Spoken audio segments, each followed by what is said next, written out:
मातीत रोज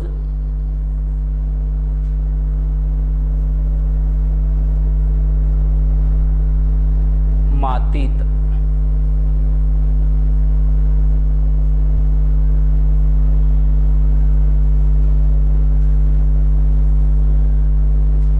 कल्पना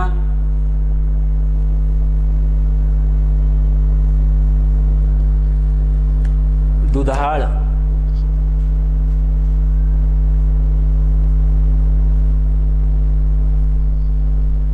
एक लक्षात घ्या,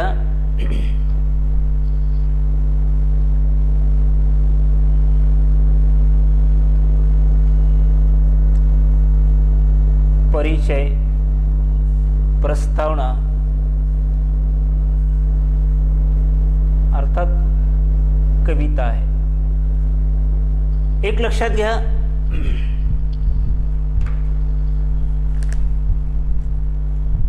आज आपण रोज मातीत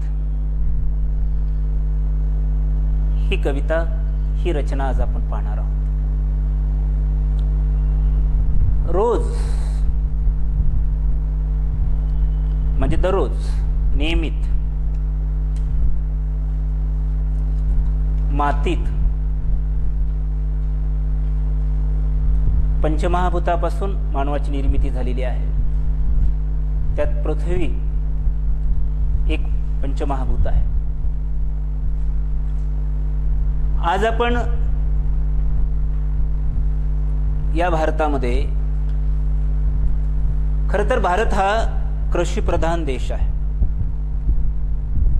भारत कृषी प्रधान देश असल्यामुळं या भारतीय कृषी प्रधान देशामध्ये आपण सर्वजण राहतो आहोत. विशेषतः 70% समाज हा खेड्यापाड्यात राहणारा आहे, वस्तीत राहणारा आहे. खेड्यापाड्यातील वस्तीत राहणारा हा समाज, पाड्यापाड्यावर राहणारा हा समाज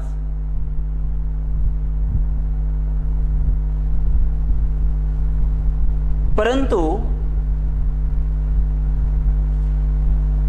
या खेड्यापाड्यामध्ये, विशेषतः ग्रामीण भागामध्ये जे स्त्रियांचं योगदान आहे, ते योगदान अतुलनीय आहे.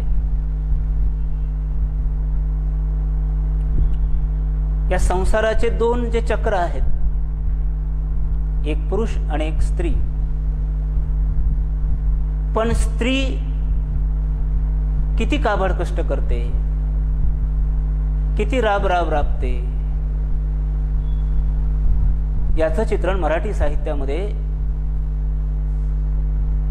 विपुल असं आलेलं आहे. मराठी साहित्यामध्ये राबणाऱ्या, कष्टकरी करणाऱ्या स्त्रियांचं चित्रण अधिक आलेलं आहे. घरादारा, शेता शिवारात दिवसभर राबणारी, काळ्या मातीवर प्रेम करणारी, अहोरात्र काबाड कष्ट करणारी ही स्त्री, तिचा जीव घेणा, असे असंख्य प्रसंग मराठी साहित्यामध्ये आलेले आहेत. त्या अनुषंगाने या कवितेचा आपल्याला पदर कसा उलगडता येईल. मराठी साहित्यामध्ये धग नावाची कादंबरी आहे. त्या धग नावाच्या कादंबरीमधले, खरं तर धग ही मराठी साहित्यातील मैलाचा दगड, एक मानदंड अशा प्रकारची ही कादंबरी आहे. आणि या कादंबरीमध्ये कौतिक नावाचे एक पात्र आहे. आपल्या संसाराचा गाडा ती कशी रेटत असते. तिचा पती महादेव, नामा, भीमा, यशोदा किती मेहनती, किती काबाड कष्ट, किती तिची असहाय्यता, अगतिकता, पण संसाराचा गाडा किती नेटकेपणाने वळते. ती थांबत नाही, भारतीय स्त्री संघर्षाला कधी भीत नाही. सतत मेहनत करणं, सतत काबाड कष्ट करणं, दिवसभर राबणं. धग जर कादंबरी मुळातून आपण अभ्यास केली तर तिच्या संसाराला लागलेली धग, तिच्या आयुष्याला लागलेली धग, पण कौतिक मात्र कधीच थांबत नाही. खरं तर महादेव जे काही तिचे पती असतात ते परागंदा होतात, तिला रोग झालेला असतो. पण हा सगळा संसाराचा गाडा कशा पद्धतीने रेटत असते.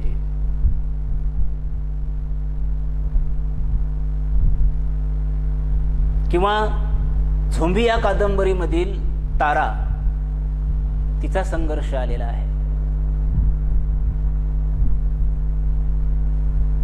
किंवा पाचोळा या कादंबरीतील आलेला जो स्त्रीचा संघर्ष असेल, असा किती संघर्ष मराठी साहित्यामध्ये आलेला आहे आणि अतिशय ताकदीनं लेखकाने तो उभा केलेला आहे.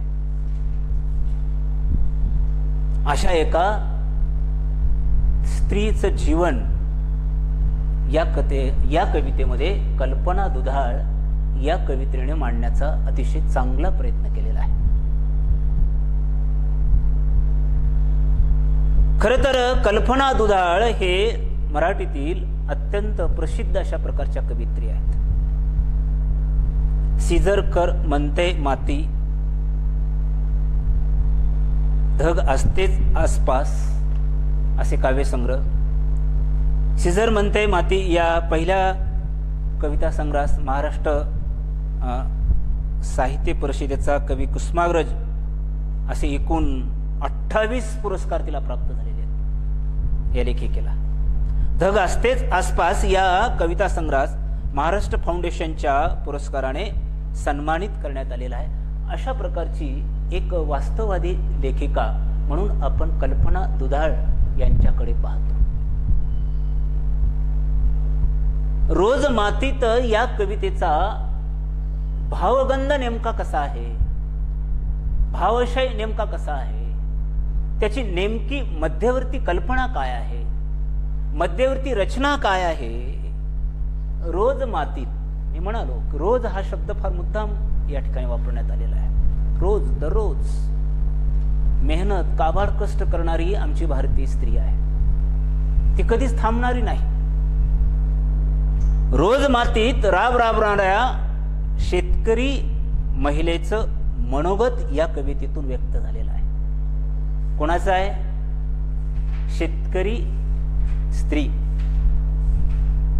शेतात राबणारी जी शेतकरी स्त्री आहे तिचं मनोगत फार महत्वाचं आहे. अशा अवस्थेमध्ये आपण ही कविता का घेतोय की हे समजलं पाहिजे की एखादी भारतीय स्त्री, विशेषतः कष्टकरी शेतकऱ्यांची स्त्री, आपल्या स्वतःचा जीवच जणू ती मातीत रुजवत असते. जणू काही शेतामध्ये ती आपला जीव रुजवत असते, आपला श्वास त्या ठिकाणी ती पेरत असते, जीव पेरत असते. आणि म्हणून या कवितेकडे पाहिल्यानंतर आपल्याला सहज लक्षात आल्याशिवाय राहणार नाही की हा संसाराचा गाडा तिच्या डोक्यावर कसा असतो आणि हा संसाराचा गाडा ती कसा रेटते. मी तुम्हाला झोंबी असेल, पाचोळा असेल किंवा धग सारखी कादंबरी असेल हे वाचल्यानंतर तुमच्या सहज लक्षात येईल. शेतामध्ये जी काही पेरणी असेल, लावणी असेल, खुरपणी असेल, शेतामध्ये काय काम आहेत तिथं फक्त कष्ट आणि कष्टच आहे. तेव्हा कुठे शेतात गोंदण्याच्या नक्षीसारखी ही संपूर्ण शेती हिरवीगार फुलते, पण कधी निढळाचा घाम गाळल्यानंतर. आपल्या ओढग्रस्त संसाराला हातभार लावण्यासाठी उन्हाताणाची पर्वा ती कधीच करत नाही. शेतकरी महिला ही अशी असते. या कवितेतून तुम्हाला सहज लक्षात आल्याशिवाय राहणार नाहीये. लावणीसारखी, या ऊसाच्या लागवडीसारखी अत्यंत कष्टाची अशा प्रकारची कामं, हिरवीगार दिसणारी शेती काही उगच पिकत नाहीये. मेहनत, काबाड कष्ट करावंच लागतं. आणि रात्र दिवस, ऊन वारा पाऊस, दगड धोंडे, काटा कुपाटी, विंचू काही नाही. शेतकरी असेल किंवा शेतकरी स्त्री असेल, रोज श्रम करून मरून आपलं सर्वस्व अर्पण करते. सर्वस्व अर्पण करते. तेव्हा कुठे शेतामध्ये हिरवाई खऱ्या अर्थानं उमलून येत असते. अशा प्रकारची साधी सरळ अशा प्रकारची ही रचना, शब्दातील अत्यंत गेयता आहे या कवितेमध्ये. प्रत्येक ओळीतून ही पुढं कशी सरकत जाते. अंतस्थ वेदनेमुळं काळजाला अधिकाधिक कशी भिडते, तीच रोज मातीत. ही कवितेचं आपण प्रकट वाचन केल्याशिवाय आपल्या लक्षात येणार नाही. तेव्हा कुठे ती सहज लक्षात येईल.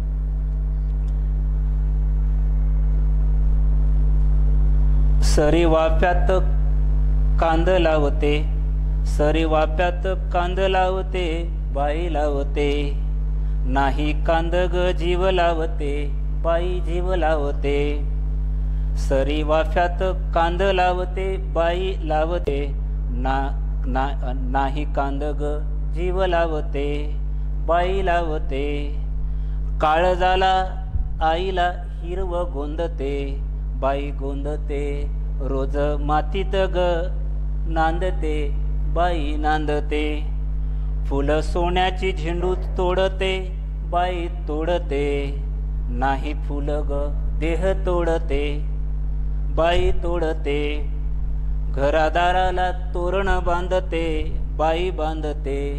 रोज मातीत मेघ नांदते, बाई नांदते. ऊस लावते, बेन दाबते, बाई दाबते. नाही बेन ग मन दाबते, बाई दाबते. कांड्या कांड्याने संसार सांदते, बाई सांदते. रोज मातीत मेघ नांदते, बाई नांदते. उन्हातानात रोज मरते, उन्हातानात रोज मरते, बाई मरते. हिरवी होऊन मागे उरते, बाई उरते. खोल विहिरीचं पाणी शेंदते, बाई शेंदते. रोज मातीत मेघ नांदते, मेघ नांदते. सरी वाफ्यात कांदे लावते, बाई लावते. नाही कांद ग जीव लावते, बाई जीव लावते. अशा प्रकारची ही अतिशय हृदयस्पर्शी ही कविता आहे. या कवितेचा पदर प्रत्येक चरणानुसार आपल्याला घेण्याची आवश्यकता असते. तेव्हा कुठं ही कविता आपल्या लक्षात आल्याशिवाय राहणार नाही.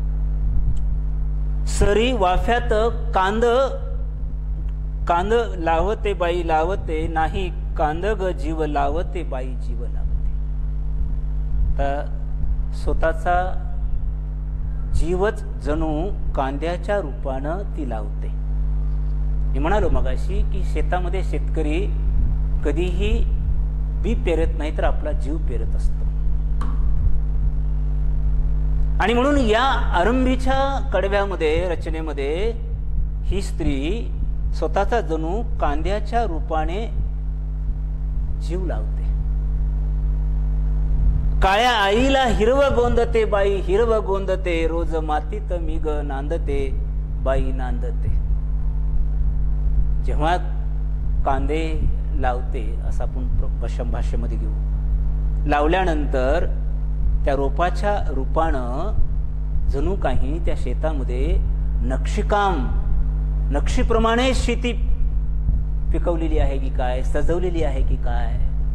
पण त्याच्या अगोदरची जी काबाड कष्ट, मेहनत, दगडधोंडे, त्याची जी मेहनत, सगळे जी काही म्हणजे पायाला काही वाहन नसतं, चप्पल नसते, हात आणि चेहरा जर एखाद्या शेतकऱ्याचा पाहिला तर खरं त्याचं दुःख काय आहे, त्या पाठीमागं लक्ष दुःख काय आहे. पुढची रचना अशा प्रकारची आहे. फुलं सोन्याची झेंडू तोडते बाई तोडते, नाही फुलं ग तोडते बाई तोडते, घरादाराला तोरण बांधते बाई बांधते, रोज मातीत गमी नांदते बाई नांदते. खर तर मी ग नांदते असा शब्द आहे. शेतकऱ्याच्या घरामध्ये जेव्हा ती स्त्री येते ती नांदण्यासाठी, अर्थात काबाड कष्ट करण्यासाठीच येत असते. शेतामधली जी सगळी जी कामं आहेत ती करते. जे लक्षात घ्या की शांता शेळक्यांची खांब ही कविता आहे. खांब.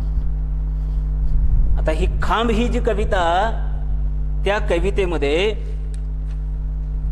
एकूणच अवघ्या देहाचा खांब करून बाई घर तोलते. अवघ्या देहाचा खांब करून बाई घर तोलते. शेतामध्ये फुलं सोन्याची असं म्हटलेलं आहे आणि खरं आहे, झेंडू तोडते, फुलं सोन्याची. नादू मानोरांच्या कवितेमध्ये सुद्धा चांदण्यानं लखडलेलं हे शेत सांगितलेलं आहे. चांदण्यानं लखडलेलं शेत. हे फुलं नाही तर हा देहच मी तोडते आहे. जणू काही काबाड कष्ट मेहनत, आणि घरादाराला मी खऱ्या अर्थानं तोरण बांधते. मंगल प्रसंगी आपल्या पूर्वीच्या सण वार उत्सव कुठले आले की आपण प्रवेशद्वारावर काही पाना फुलाची माळ बांधतो,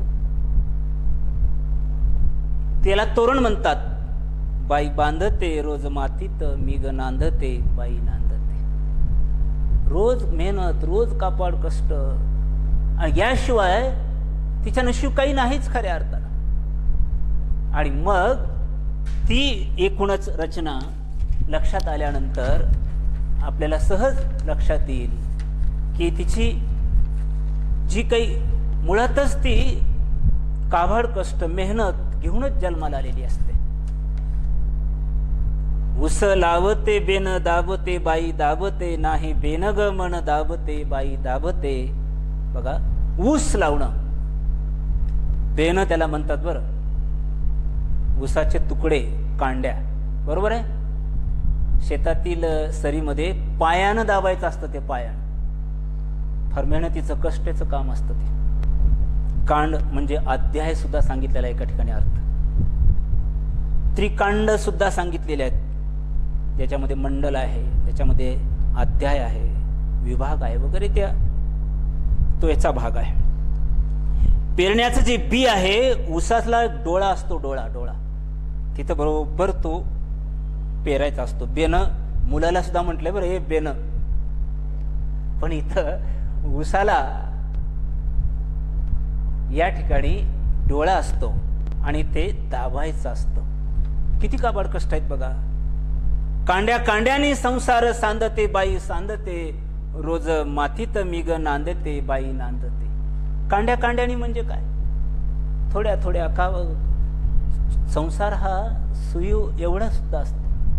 छोट्या छोट्या म्हणजे कांड एकातून एक उगवलेले असतात. कांडे पुढं एकातून एक उगवलेले असतात. तसं काबाड करणाऱ्या स्त्रीचं जीवन असतं. अर्थात स्त्री शेतकऱ्यांचं हे जीवन असतं.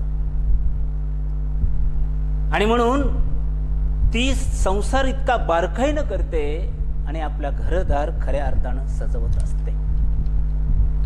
कारण खेड्यापाड्याचा विचार जर आपल्याला करायचा असला तर आपल्याला तिथं काबाड कष्टच आहेत, खऱ्या अर्थानं मेहनतच आहेत. जसं भालेराव सरांची कविता आपण आधीमध्ये पाहत असतो, कशी उन्हान तळतात माणसं, कशी उन्हान तळतात माणसं, कशी मातीत मळतात माणसं, त्याचा भाव हाय लय सस्ता आणि गावाकडे चल माझ्या दोस्ता, काट्या कुट्याचा तुडवीत रस्ता, आणि गावाकडे चाल माझ्या दोस्ता. बघा ही लक्ष मी कविता उदाहरणादाखल घेतोय मी. सगळ्या दृष्टांत आणि उदाहरणं आणि दाखले तुम्हाला जर दिले तर त्या कवितेचा गंध, भावगंध, शब्दगंध अधिक तुम्हाला चांगल्या प्रकारे कळतो.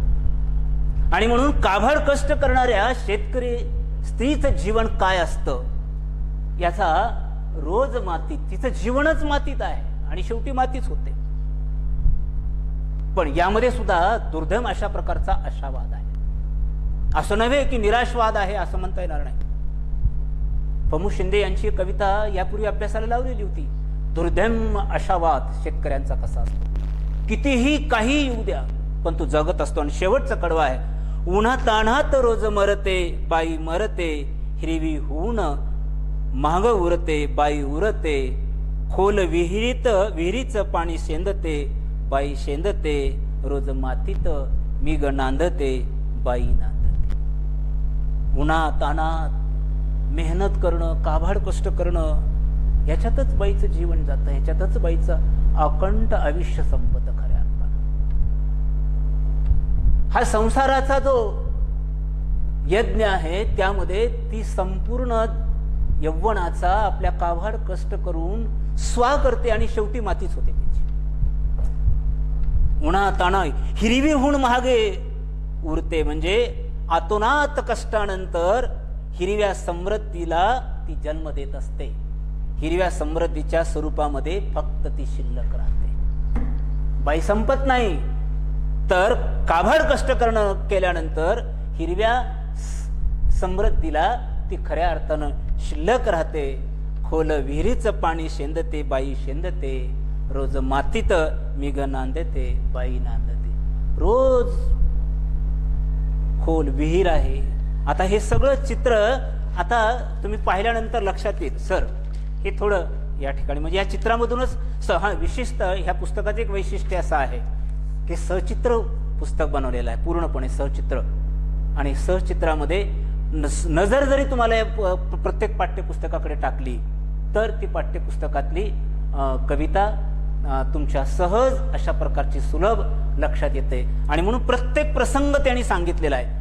कांदा लावणं असेल किंवा इथं फुलं तोडणं असतील किंवा या ठिकाणी बेनं लावणं असेल आणि शेवटी बाई काय राहते, पुन्हा विहिरीचं पाणी असेल, ह्या सगळ्या बाबी या अर्थात शेतकऱ्याचं जीवन आहे. हे शेतकऱ्याचं जीवन आहे खऱ्या अर्थानं, अर्थात शेतकरी स्त्रीचं जीवन आहे. तिच्या वाट्याला आलेलं, पण यामध्ये ती उभी राहते, खंबीरपणे उभी राहते आणि संसाराला हातभार लावते, संसार फुलवते, सजवते. आणि हिरवी होऊन, हिरवी हे समृद्धीचं प्रतीक असतं आणि आपल्या जगाला, आपल्या विश्वाला, आपल्या भारतीयांना तुम्हा आम्हाला समृद्धीचं दान देते. ती खऱ्या अर्थानं कोण असते तर ही स्त्री असते. आणि म्हणून या कवितेतून सगळ्या तुमच्या लक्षात आल्या असतील प्रतिमा, प्रतीक. आणि लक्षात घ्या की काही असू जा, यापूर्वी मला खरं तर सांगणं गरजेचं होतं की आम्ही जलमलो मातीत किती होणार गा माती, खापात कधी पेटणार वाती, कापसाच्या बोंडाला चंद्र चोरू चोरू पाहे, अजून माझ्या माये माऊलीची उघडीच मांडी, नाही पाहिली पुनव. हे खऱ्या अर्थानं शेतकऱ्याचं जीवन आहे. अर्थात शेतकरी स्त्री या खरं तर यापूर्वी विठ्ठल वाघांची एक कविता अभ्यासाला ठेवलेली होती. त्या कवितेमध्ये सुद्धा तोच भाव आलेला आहे. काळ्या मातीत मातीत तिफण चालते, तिफण चालते, इज थै थै नाचते, ढग ढोल वाजवितो, ढग ढोल वाजवितो, काळ्या मातीत मातीत. बघा ह्याचा संदर्भ कसा आला ते मला सांगण्याचा हेतू असा आहे. सदा शिवा हाकारतो नंदी बैलीच्या जोडा, सदा शिवा हाकारतो नंदी बैलाच्या जोडीला, संगे पार्वती चाले ओठे बांधून पोठाला, सरी सरीवर येती माती नाती धुती होते, कस्तुरीच्या सुवासाने भुले जीवाला पडते, भुले जीवाला पडते, वाट राघूची पाहते, काळ्या मातीत मातीत तिफण चालते झोळी. बघा ह्या कवितेमध्ये संदर्भ आहे तो. झोळी झाडाला टांगून, झोळी झाडाला टांगून राब राब ते माऊली. तिथ झाडातल्या जीवा, तिथे झाडातल्या जीवा होते पारखी सावली. अभिषेकात घामाच्या असं देवाचं पूजन. पीक हलती ढोलती जणू करती भजन. गवा जोंधळ्याच्या तवा सोन चांदील काकत, तशी चांदील काकते कपाशी फुलते. काळ्या मातीत तिफण चालते, तिफण चालते, तिफण चालते. चाले ऊन पावसाचा पाठ, शिवणीचा खेळ. लोणी पायाला वाटते, मऊ भिजल ढेकळ. काळ्या ढेकळात डोळा हिरव सपन पाहतो, डोळा सपन पाहतो. काटा पायात रुततो, काटा पायात रुतला. लाल रगत सांडत, लाल रगत सांडत. हिरव सपन फुलत, काया मातीत तिफण चालते. ही शेतकरी स्त्री आहे आणि हिरवं समृद्धीचं दान ती कोण देत असते तर ही भारतीय स्त्री आपणाला देत असते. आणि तिचा हा जीवन मरणाचा जो खेळ आहे तोच म्हणजे रोज मातीत या कवितेचा भावार्थ आपण या ठिकाणी पाहिला. मी डॉक्टर विजयकुमार काशीनाथ करजकर या ठिकाणी मी थांबतो. धन्यवाद.